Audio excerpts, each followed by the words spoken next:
stay focused on that top hand. Yep. Because could you feel the difference? Yep. It's dead fish, it's not going to work.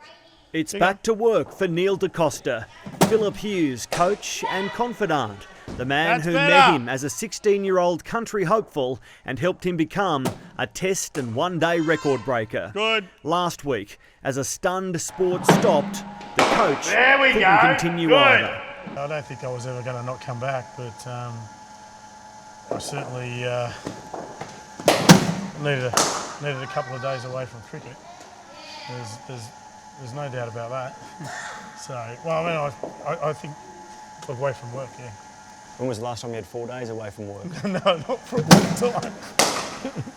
Laughs now, but there were tears when he visited St Vincent's Hospital last Wednesday. What were your final words to Philip Hughes? Oh, look, I just, you know, yeah, I mean, I just, you know, just sort of kissed him on the hand. He was under the sheet and stuff, and just said, "I love you, mate." You know, that's all you could do at that stage. It was Greg's strength was unbelievable, you know, and he was very strong. And he said to me, you know, you're going to say goodbye. And I said, you know, don't say that. And he goes, look, just. So Dcosta did say goodbye, a decade after saying hello.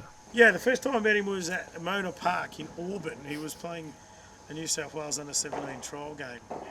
So he was 16. And it was a rainy day and the wicket looked pretty bad, and somehow he found a way to make runs, and I still remember going, geez, he's a little bugger. And then we went to lunch with his dad the next day with him, and we had a conversation. And I said, look, you know, if you're going to do this, you got to come now, and you know, I'm kind of a bit of I do things a certain way, and I don't compromise on that. So I'm telling you now, and I think, you know, he just laughed at everything, but I think he knew, and he got in the car and he said, I want to go back and go with him. And he did, all the way to the top, with loads of runs along the way. What a way to get to your first Test 100. I'm sure he scored over 100 hundreds. I'm like so sure, you know. And I had this period in my life where, you know, Phil would go 100, 100, 100. He went to Middlesex, 100, 100, 100, 100, 100. It was just 100-a-thon, you know. As for Dcosta's favourite century, well, they're all good. But Hughes' first in Sydney brings a big smile. We batted second, we chased 250 odd. In the last over, scores were tied. So the start of the last over, scores are tied, Phil's 140 not out. And he hits the first, second, third, fourth and fifth ball straight to field, there's no run.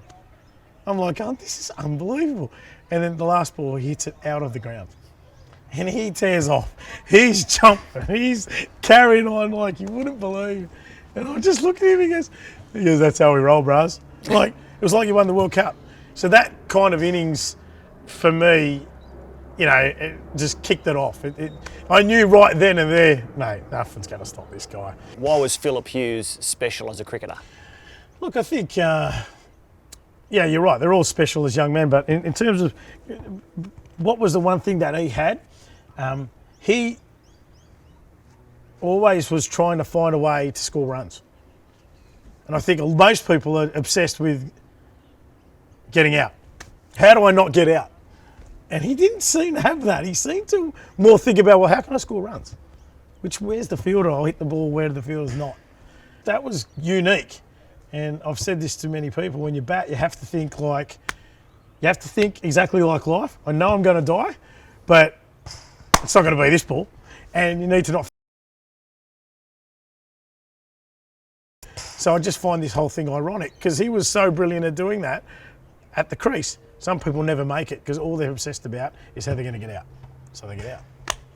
And he didn't do that. And then in life, this happens to him. And everyone knows, it's written on my coaching office door, the word is ironic. His office is busy again, and the coaching instincts take over mid-sentence. Now dealing. Mate, you're not coming from behind the ball at all. You are coming from point. Have a few mums and dads looked in the eye and said, Neil, look after him for me? Yeah, no, I haven't done that, but You know it's there, right? Well, it's there every day, has been for a long time. That, along with can make you play for Australia. To help, Dcosta organised counselling for his club and academy. He had this introduction. What I'm going to challenge us all by the end of the day is to say, what are we going to do now? It's going to be massive to make some of the things that Philip stood for live on. That's the thing I'm interested in. What should the game do? You know, sometimes need to set back and look after the people more, and I think we'll then look after the cricket. I think at times we've tried to look after the cricket and we haven't looked after the people. And now Philip's made us look at how we're looking after the people. And I think that'll improve the game.